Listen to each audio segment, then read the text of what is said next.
పెట్టింది కూడా బీఆర్ఎస్ఏ. ముఖ్యమంత్రి గారి బావమరిది అమృత్లో చేసిన స్కామ్ని, అమృత్ కుంభకోణంలో చేసిన స్కామ్ని బయటపెట్టింది కూడా బీఆర్ఎస్ఏ.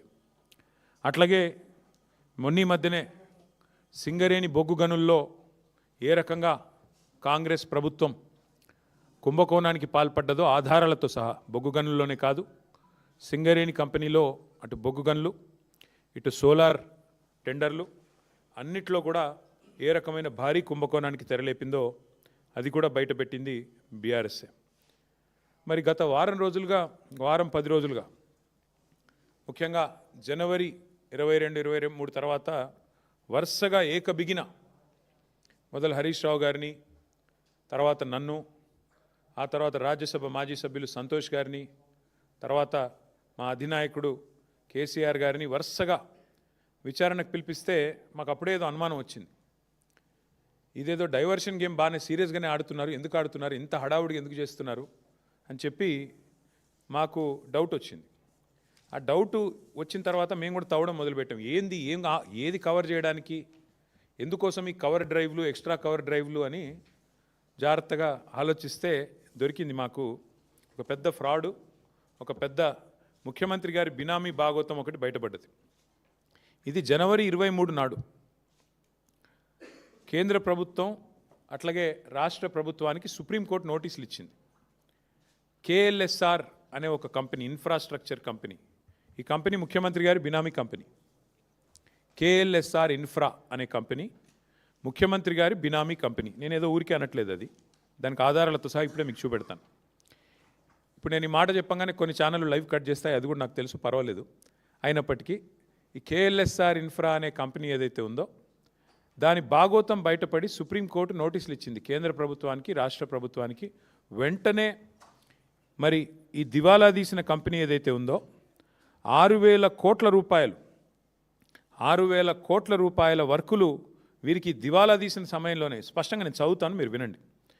ఏం రాశారంటే, centre and Telangana get supreme court notice for KLSR Infratech's insolvency fraud. The company allegedly secured government tenders worth approximately rupees 6,000 crore during the insolvency period without the authorization of interim resolution professional. IP professional ఇది లేకుండా, అనుమతి లేకుండా 6,000 కోట్ల టెండర్లు తెచ్చుకున్నారు వీళ్ళు. మరి ఎక్కడికి వచ్చినాయి ఈ ప్రాజెక్టులను మాకు కూడా అనుమానం వచ్చింది. ఎక్కడొచ్చినాయి ఆ ప్రాజెక్టులు అంటే మొత్తం తెలంగాణ. ముఖ్యమంత్రి గారి బినామీ కంపెనీ ఎందుకన్నాను అది కూడా చెప్తాను. ఇగో ఎక్కడెక్కడ వచ్చినాయి మీకు వరుసగా చదువుతాను, ఏమేమి వచ్చినాయి కూడా మీకు చెప్తాను వరుసగా. ఇవన్నీ కూడా మీకు వివరంగా చెప్తాను, ఇవన్నీ కూడా ఆధారాలతో సహా మీ ముందు పెడతాను. ఇవాళ వాస్తవం ఏంటి అంటే, రేవంత్ రెడ్డి గారు చీఫ్ మినిస్టర్ కాదు, ఆయన బినామీ చీఫ్ మినిస్టర్ అని అందరికీ తెలుసు. ఎందుకంటే ఆయన వేరే వాళ్ళ కోసం ఇక్కడ ఆయన ఏదో అట్లా చూడడానికి అట్లా ఆయన ముంగటుంటాడు, కానీ వెనకాల ఆయన నడిపించే వాళ్ళు వేరే వాళ్ళు ఉన్నారు, అది అందరికీ తెలుసు. ఇవాళ ఆయన బినామీ చీఫ్ మినిస్టరే కాదు, బినామీ మాస్టర్ అని చెప్పి కూడా ప్రూవ్ చేసే భాగోతం ఇది.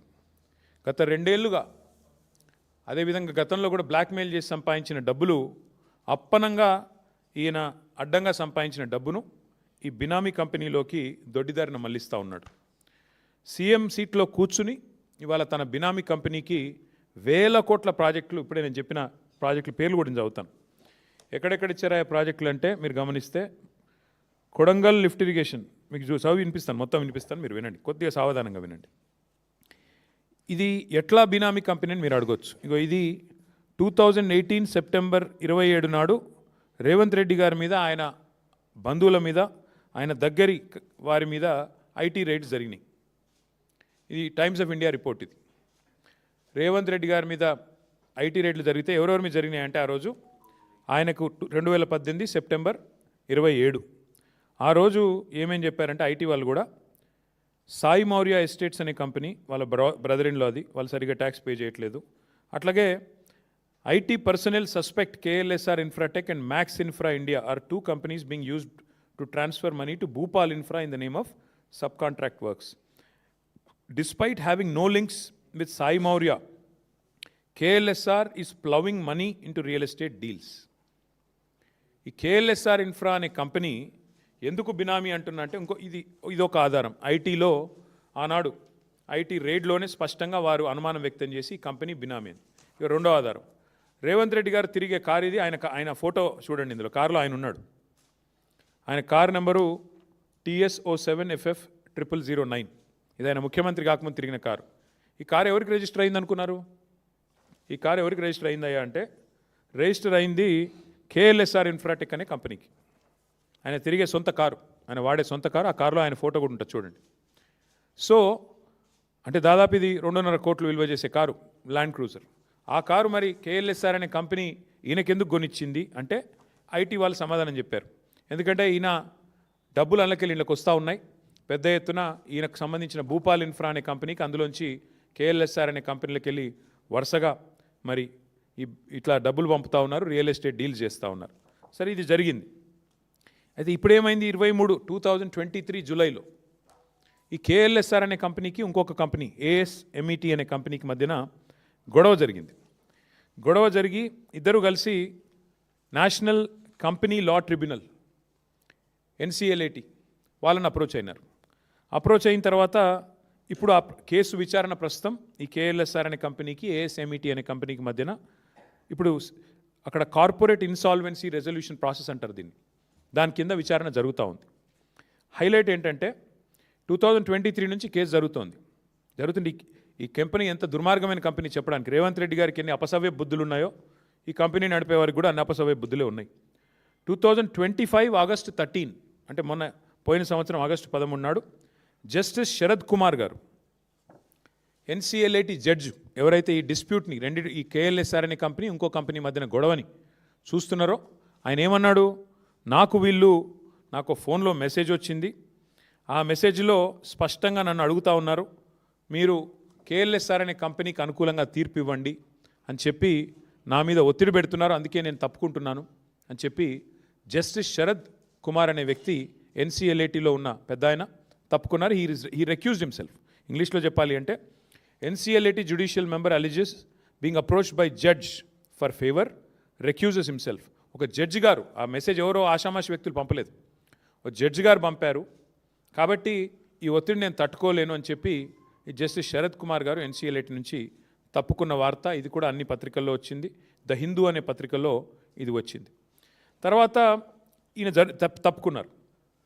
ఇది ఎవరు ఒత్తిడి తెచ్చారు? 25 ఆగస్ట్ అంటే ఈ కంపెనీకి ఇంత పవర్ఫుల్గా అండగా నిలబడి మెసేజ్లు పంపించే శక్తి ఉన్న వాళ్ళు ఎవరు ఈ దేశంలో, ఈ రాష్ట్రంలో? మీకు తెలుసు, నాకు తెలుసు. ఎవరి కార్ అయితే వారు వాడుకున్నారో ఇక ఆ వ్యక్తి ముఖ్యమంత్రి రేవంత్ రెడ్డి గారు.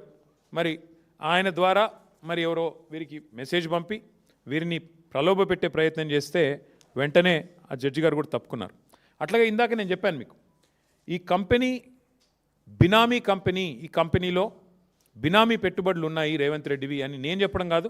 2018లోనే IT ఆ రోజు రేడ్ చేసినప్పుడే చాలా స్పష్టంగా చెప్పింది. అసలు ఏ లింకులు లేవు వీళ్ళ సాయి మౌర్య అనే కంపెనీ రేవంత్ రెడ్డి గారి కుటుంబానికి సంబంధించిన రియల్ ఎస్టేట్ కంపెనీకి. మరి లేకపోయినప్పటికీ రియల్ ఎస్టేట్ డీల్స్లోకి ఈ కంపెనీ ఎందుకు డబ్బులు పెడుతోంది అంటే, KLSR అనే కంపెనీ ద్వారా సాయి మౌర్య అనే కంపెనీలోకి డబ్బులు పంపి దాని నుంచి భూములు కొని దానిలో లాభాలు ఆర్జించే పని భూపాల్ ఇన్ఫ్రా అనే కంపెనీ. సాయి మౌర్య, భూపాల్ అంటే అది కూడా రేవంత్ రెడ్డి గారి కుటుంబీకులకు సంబంధించిన కంపెనీ.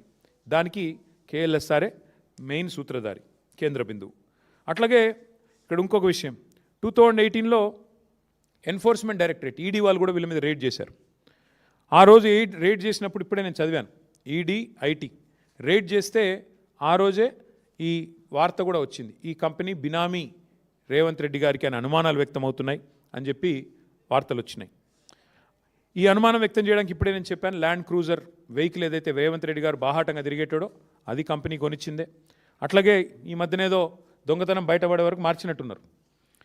ఇంకా విచిత్రం ఏంటంటే, ఇక రేవంత్ రెడ్డి గారు ముఖ్యమంత్రి కాగానే వీళ్ళకి రెక్కలు వచ్చినాయి. బినామీ అని చెప్పడానికి ఎందుకు చెప్తున్నా అంటే, రేవంత్ ముఖ్యమంత్రి కాగానే ఇక వాళ్ళ ప్రాజెక్టులు వాళ్ళ కంపెనీ వెబ్సైట్ నుంచి తీసుకున్నాం. ఏమంటారు వీళ్ళు, మాకు ఈ మధ్య కాలంలోనే పెద్ద ఎత్తున 6,000 కోట్ల ప్రాజెక్టులు వచ్చినాయి, అమృత్ స్కీమ్ వచ్చింది, జల్ జీవన్ మిషన్ వచ్చింది, యంగ్ ఇండియా రెసిడెన్షియల్ స్కూల్స్ మొత్తం కలిపి 6,000 కోట్ల రూపాయల వర్క్స్ మాకు వచ్చినాయని చెప్పి. యంగ్ ఇండియా అంటే మన ప్రభుత్వం తీసుకున్న స్కీము, జల్ జీవన్ ముఖ్యమంత్రి గారి కింద అమృత్ స్కీమ్ ఉంది. అన్నిట్లో కూడా 6,000 కోట్ల వర్కులు. నేను చదువుతాను, ఎక్కడెక్కడ వచ్చినాయో కూడా చెప్తాను మీకు. ప్రశ్న ఏమంటే, ఇక్కడ చూడండి మీరు, మెదక్లో R&Bలో వర్క్ ఇదంతా ఇది ఎంతమ్మా క్వాంటమ్ ఇది దాదాపు 116 కోట్లు ఇక్కడ ఒకటి. తర్వాత మీరు గమనిస్తే ఇది మెదక్లోనే ఇంకొకటి improvements to Shad Nagar Parigi road ఇదొక 135 కోట్లు. తర్వాత construction of lift irrigation scheme ఇది ఎక్కడ మోతే సూర్యాపేట ఇది 1910 కోట్లు KLSR ఇన్ఫ్రాటెక్. తర్వాత Rajiv Gandhi lift irrigation scheme ఇది ఎక్కడ గణపవరం కోదాడ ఇది కూడా మరి ఇది కూడా 320 కోట్లు. ఇంకొకటి establishment of new college of veterinary science in Kodangal ముఖ్యమంత్రి గారి బినామీ కంపెనీ కొడంగల్లో రావాలి కదా రాకపోతే ఎట్లా ఇక 145 కోట్లు కొడంగల్. ఆ తర్వాత ఇంకొకటి HMWS ముఖ్యమంత్రి గారి డిపార్ట్మెంటు మిషన్ భగీరథలో KLSRకి 168 కోట్ల వరకులు మళ్ళీ. అంటే ఈ రకంగా మొత్తం అమృత్లో యంగ్ ఇండియాలో రోడ్లల్లో జల్ జీవన్లో రకరకాలుగా 6,000 కోట్ల వర్కులు ఇక్కడ ఇచ్చారు. ఎవరికి ఈ KLSR అనే కంపెనీ. అయితే ఇక్కడ ఇష్యూ ఏంటి అంటే ఈ కంపెనీ 2029 నుంచే దివాలా తీసింది. ఆ ప్రొసీడింగ్ స్టార్ట్ అయిందని ఇప్పుడే నేను చెప్పాను మీకు. 2023లోనే జూలై 23లోనే వీళ్ళు అంతకంటే ముందు ఇచ్చింటే అర్థం ఉంది. 2023 కంటే ముందు ఇచ్చింటే అర్థం ఉంది. కానీ వీళ్ళు 2023 నుంచి దివాలా తీసి ఇన్సాల్వెన్సీ పిటిషన్ నడుస్తుంది. దివాలా తీసిన కంపెనీ దివాలా కేసు 23 జూలై నుంచి విచారణలో ఉంటే సిబ్బంది వేతనాలకు డబ్బులు లేవు ఈ కంపెనీ దగ్గర. KLSR అనే కంపెనీకి తమ ఎంప్లాయీస్కి జీతాలు ఇవ్వడానికి డబ్బులు లేక 15 లక్షల రూపాయలు అప్పు తీసుకున్నారు బ్యాంక్ నుంచి. కావాలంటే ఆ వివరాలు కూడా మీ ముందు పెడతాను. అలాంటి కంపెనీకి ఇవాళ సడన్గా ఇది వాళ్ళదే వెబ్సైట్ 6,000 కోట్ల వర్కులు దివాలా తీసి ఎంప్లాయీస్ జీతాలు ఇవ్వడానికి లేని కంపెనీకి 6,000 కోట్ల వర్కులు వచ్చినాయి అంటే తెలంగాణలో వరద వారుతోందంటే ఏ రకంగా మరి ఈ కంపెనీకి వస్తూ ఉన్నాయి మనం ఆలోచించాల్సిన అవసరం ఉంది. అయితే ఇక్కడ ఇంట్రెస్టింగ్ విషయం ఏంటి అంటే ఈ NCLATలో ఎప్పుడైతే జడ్జి గారి మీద ప్రలోభ పెట్టే ప్రయత్నం చేశారు, జడ్జి గారిని ఒత్తిడి చేసే ప్రయత్నం చేశారు, అట్లాగే ఆర్థిక లావాదేవీలు నిలిపేయండి అని చెప్పిన తర్వాత కూడా ఈ కంపెనీ ఖాతాల్లో 150 కోట్ల లావాదేవీలు జరిగిన తర్వాత సుప్రీంకోర్టు, నేను చెప్పడం కాదు, జనవరి 23 మొన్న పోయిన వారం జనవరి 23 నాడు సుప్రీంకోర్టు రాష్ట్ర ప్రభుత్వానికి కేంద్ర ప్రభుత్వానికి ఆదేశం ఇచ్చింది. మీరు ఎట్లా ఈ దివాలా తీసిన కంపెనీకి మీరు ఎందుకు ఇస్తున్నారు వర్కులు? సుప్రీంకోర్టు NCLATలో ఇంత సీరియస్ విచారణ జరుగుతుంటే కంపెనీ దివాలా తీసిందని వాళ్ళే చెప్తుంటే ఎంప్లాయీస్ జీతాలకే డబ్బులు లేక 15 లక్షల రూపాయలు వాళ్ళు లోన్లు తీసుకుంటుంటే ఎందుకు ఈ కంపెనీకి మీరు ఇంత పెద్ద ఎత్తున సపోర్ట్ చేస్తున్నారు అంటూ మరి సుప్రీంకోర్టు విచారణకు ఆదేశించింది. ఇది నాది కాదు కవిత్వం, ఇది ప్రెస్ PTI రిపోర్ట్ ఇది సుప్రీంకోర్టు ఇచ్చింది. సో ఇవాళ ఎందుకు ఈ హడావుడి గత వారం రోజులు జరిగింది అంటే దానికి ఇప్పుడైనా మీకు ఆన్సర్ దొరికిందని నేను అనుకుంటా ఉన్నా. ఎందుకు అంటే తన బినామీ భాగోతం, తన బినామీ యొక్క కుంభకోణం, 6,000 కోట్ల వర్కులు ఏదైతే ఈ రాష్ట్ర ప్రభుత్వం KLSR అనే కంపెనీకి ముఖ్యమంత్రి గారి బినామీ కంపెనీకి ఇచ్చిందో దాన్ని బయట పెట్టక తప్పని పరిస్థితి. ఇప్పుడు సుప్రీంకోర్టు చెప్పిన తర్వాత రాష్ట్రము కేంద్రం విచారించాల్సిందే కాబట్టి తప్పని పరిస్థితి. ఇవాళ వాస్తవం ఏంటి అంటే సుప్రీంకోర్టు ఇంకొక మాట కూడా చెప్పింది. CBI or SFIO serious fraud investigation agency or ED ఈ 3 ఏజెన్సీల ద్వారా వెంటనే విచారణ జరిపించండి. నేను చదువుతాను ఒకసారి వినండి. The supreme court on January 23rd sought responses of the Center, Telangana, CBI, ED and SFIO on a plea seeking an independent probe into multi-crore corporate fraud involving alleged collusion of state authorities and a high-ranking member of the judiciary. This is a PTI report, not mine. So point ఏంటంటే ఈ ఫ్రాడును ఈ బినామీ భాగోతాన్ని దాచడానికే గత వారం 10 రోజులు నానా తంటాలు పడి పాపం మిమ్మల్ని ఇబ్బంది పెట్టి మీరు రోడ్ల మీదకి వచ్చి మా నాయకులు మా కార్యకర్తలు ఇబ్బంది పడి ఏం జరిగిందయ్యా ఇందులో అంటే ఇగో అసలు విషయం ఈ దొంగని ఆ కుర్చీలో కూర్చున్న దొంగని ఇద్దరు పరస్పరం తమ బినామీ భాగోతం బయటికి రాకుండా ఉండడం కోసమే దావోస్ నుంచి ఆదేశాలు ఇచ్చి మరి ఈ డ్రామా నడిపారు. అందుకే ఇప్పుడు ఈ ప్రజల ముందు ఈ విషయాన్ని పారదర్శకంగా మేము ఉంచుతా ఉన్నాం.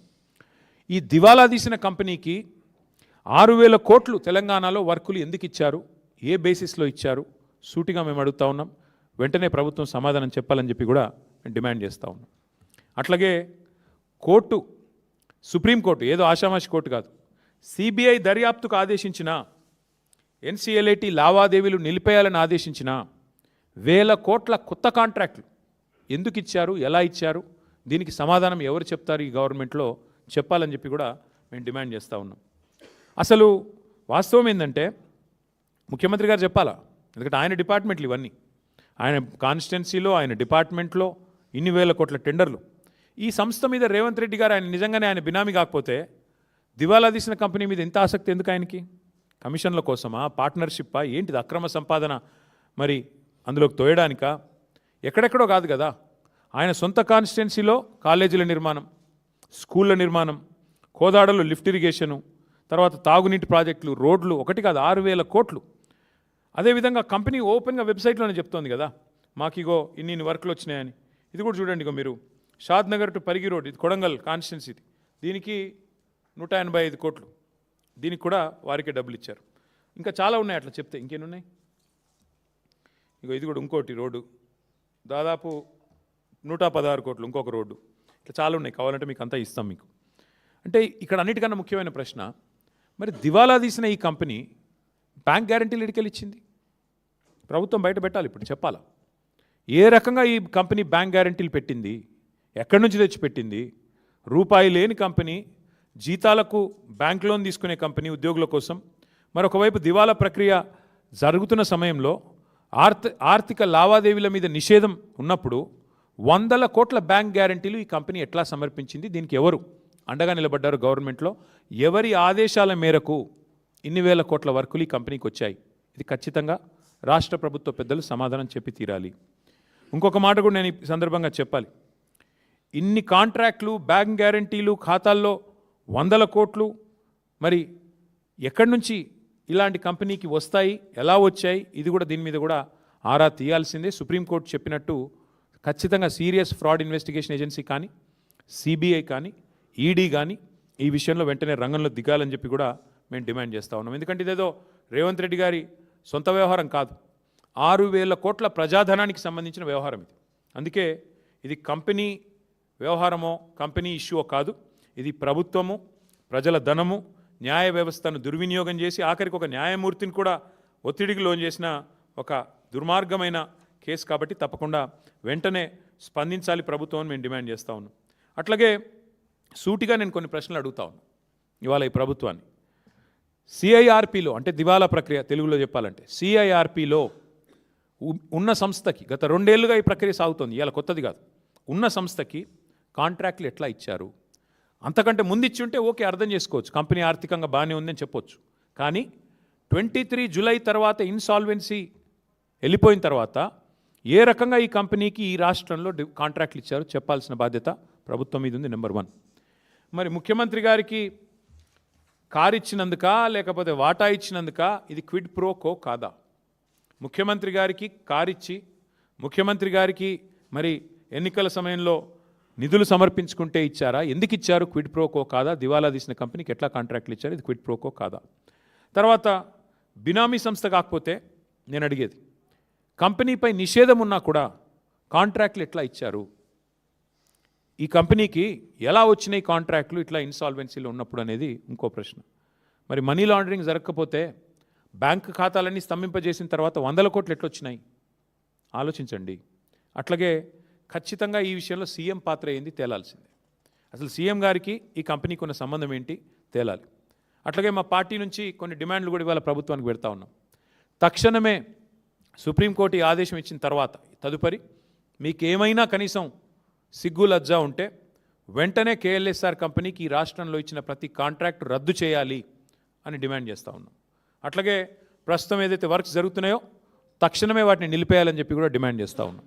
దాంతోపాటు సుప్రీంకోర్టు విచారణ పూర్తయ్యేదాకా, సుప్రీంకోర్టు ద్వారా ఆదేశించబడ్డ విచారణ పూర్తయ్యేదాకా ఈ కంపెనీకి ఎట్టి పరిస్థితుల్లో ఈ రాష్ట్రంలో మరొక వర్క్ కూడా ఇవ్వకుండా బ్లాక్ లిస్ట్లో పెట్టాలని చెప్పి కూడా డిమాండ్ చేస్తూ ఉన్నాం. అన్నిటికన్నా మించి మా డిమాండ్ అన్నిటికీ మించి అసలు ఈ బినామీ భాగోతం వెనకాల ఉన్న వ్యవహారం మొత్తం మీద సిబిఐ, ఈడీ లేదా ఎస్ఎఫ్ఐఓ సుప్రీంకోర్టు ఆదేశాల మేరకు వెంటనే రంగంలోకి దిగాలి. జనరల్గా ఒక రాష్ట్రంలోకి సిబిఐ, ఈడీ రావాలంటే మొన్న కిషన్ రెడ్డి గారు మహానుభావుడు చెప్పాడు, కొత్త విషయం మాకు తెలియదు, రాష్ట్ర ప్రభుత్వం కోరుకుంటే మేము విచారణకు ఆదేశిస్తామని చెప్పాడు. ఎవడన్నా దొంగ నన్ను పట్టుకోండా అని చెప్పి పోలీస్ స్టేషన్ పోయి కంప్లైంట్ ఇస్తాడా? కానీ ఇక్కడేమైంది, సుప్రీంకోర్టు ఆల్రెడీ చెప్పింది, ఇక తప్పించుకోలేడు కిషన్ రెడ్డి కూడా. సుప్రీంకోర్టే చెప్పింది సిబిఐ రంగంలో దిగండి, ఈడీ రంగంలో దిగండి, ఎస్ఎఫ్ఐఓ రంగంలో దిగండి అని చెప్పింది. సుప్రీంకోర్టు సెంటర్కి నోటీస్ ఇచ్చింది, స్టేట్కి నోటీస్ ఇచ్చింది. నిజంగా కిషన్ రెడ్డి గారు బీజేపీ ఇవాళ రేవంత్ రెడ్డిని కాపాడుతున్న మాట నిజం కాకపోతే వెంటనే సిబిఐ, ఈడీ, ఎస్ఎఫ్ఐఓ రంగంలో దిగాలి. ఈ బినామీ భాగోతం, కేఎల్ఎస్ఆర్ భాగోతం వెంటనే విచారణ ప్రారంభించి చర్యలు తీసుకోవాలని చెప్పి మేము డిమాండ్ చేస్తూ ఉన్నాం. తీవ్రమైన అవకతవకలు, ఆర్థిక కుంభకోణం, క్రిమినల్ కుట్ర, అధికార దుర్వినియోగం, వీటన్నిటి మీద, మనీ లాండరింగ్ మీద, ముఖ్యమంత్రి గారి పాత్ర మీద కూడా సిబిఐ, ఈడీ వెంటనే విచారణ చేయాలని చెప్పి కూడా మేము డిమాండ్ చేస్తూ ఉన్నాం. దీని మీద వేగంగా స్పందించాల్సిన బాధ్యత ఖచ్చితంగా కేంద్ర ప్రభుత్వం మీద ఉంది. ఇప్పటికే మీకు నోటీస్ ఇచ్చి మరి సుప్రీంకోర్టు 10 రోజులు అయింది. మేము 10 రోజుల తర్వాతే మాట్లాడుతున్నాం. మీరు స్పందిస్తారేమో అనుకున్నాం, మీరు స్పందించలేదు. అందుకే స్పందించాల్సిన బాధ్యత మీద ఉంది కాబట్టి, మీ మీద ఉంది కాబట్టే మీకు గుర్తు చేయడానికే మరి ఇవాళ ఈ ప్రెస్ మీటు. మరి మధ్యలో ముఖ్యమంత్రి గారు దావోస్లో మాయమయ్యారని కూడా వార్తలు విన్నాం. మాయమై సడన్గా 4-5 రోజుల తర్వాత ఎక్కడో తేలారు. ఆ 4-5 రోజులు ఎక్కడ పోయారో ఎవరికీ తెలియదన్నారు. మరి ఇట్లాంటి రహస్య కార్యకలాపాలు చక్కబెట్టడానికా, మరి తమ బినామీ సంస్థలతో మరి బాగోతాలు చేయడానికా, దేనికి పోయారో వారు చెప్పాలా?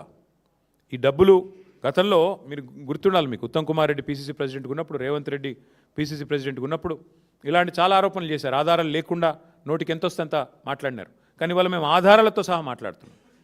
ఆధారాలతో సహా పూర్తి స్థాయి బాధ్యత గల ప్రతిపక్షంగా మాట్లాడుతున్నాం. ఈ కుంభకోణం మీద వెంటనే, కేఎల్ఎస్ఆర్ కుంభకోణం మీద వెంటనే కేంద్ర ప్రభుత్వం స్పందించాలి. సిబిఐ, ఈడీ, ఎస్ఎఫ్ఐఓ 3 రంగంలో దిగాలి.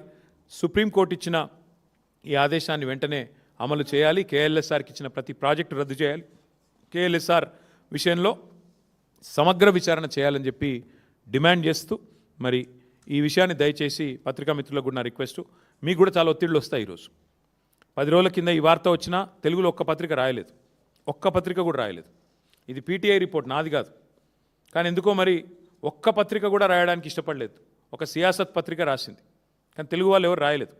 నేను మా పత్రికా మిత్రులను కూడా కోరుతా ఉన్నా, ఇలాంటి తీవ్రమైన ఆర్థిక నేరగాళ్లను మరి 4th ఎస్టేట్గా ఉన్న మీరు పట్టించుకోకపోతే, మీరు కూడా వీళ్ళని పట్టుకోకపోతే డెఫినెట్గా వాళ్ళు మరింత చెలరేగిపోతారు, మరింత పెట్టరేగిపోతారు. కాబట్టి మీరు కూడా దయచేసి ప్రజల దృష్టికి దీన్ని తీసుకొని రావాలని సోషల్ మీడియా ద్వారా కూడా మా మిత్రులు, మా సోషల్ మీడియా వారియర్స్ కూడా నా విజ్ఞప్తి. మీరు కూడా తప్పకుండా ఈ విషయాన్ని ప్రతి ఒక్కరికి తెలిసే విధంగా వివరంగా, ఎందుకంటే కొంత కాంప్లికేటెడ్ సబ్జెక్టు, బినామీ భాగోతము 6,000 కోట్లు, కొంత విడమర్చి చెప్పాలనే ఇంత డీటెయిల్గా చెప్పిన. కాబట్టి ఇవన్నీ కూడా పత్రికాముఖంగా మరి మీరు కూడా ప్రచురించాలని కోరుతూ మీ అందరికీ థ్యాంక్ యూ. బంధుత్వం ఉందా లేదా కనబడుతూనే ఉంది కదా బ్రదర్. ఇప్పుడు నువ్వు నాకు ఏం కనెక్షన్ లేకుండా ల్యాండ్ క్రూజర్ కొనిస్తావా? నీ కార్లో నేను తిరుగుతానా? ఏం బంధుత్వం లేదే, ఏం భాగోతం లేదే. కొనిచ్చిందేం సైకిల్ కాదు, కొనిచ్చిందేం చిన్న ఆటో కాదు, ల్యాండ్ క్రూజర్ అనే టొయోటా ల్యాండ్ క్రూజర్ అంటే ఎంత, దగ్గర 2.5 కోట్ల విలువ చేసే వాహనం. అలాంటి వాహనం ఏం సంబంధం లేకుండా, ఏం బంధుత్వం లేకుండా, ఏం బాధరాయన సంబంధం ఏదో ఒకటి లేకుండా ఉత్తగానే కొనిస్తారా ఆయన? మనలోనే నిన్నటిదాకా ముఖ్యమంత్రి తిరిగింది కదా, ముఖ్యమంత్రి అయ్యేదాకా.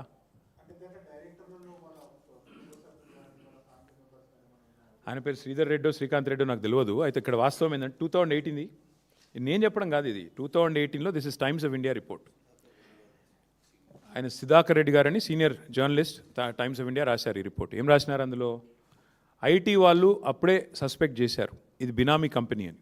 నేను చెప్తాను లేదు, ఇది ఐటీ ఈడీ రైడ్ అయింది రేవంత్ రెడ్డి మీద 2018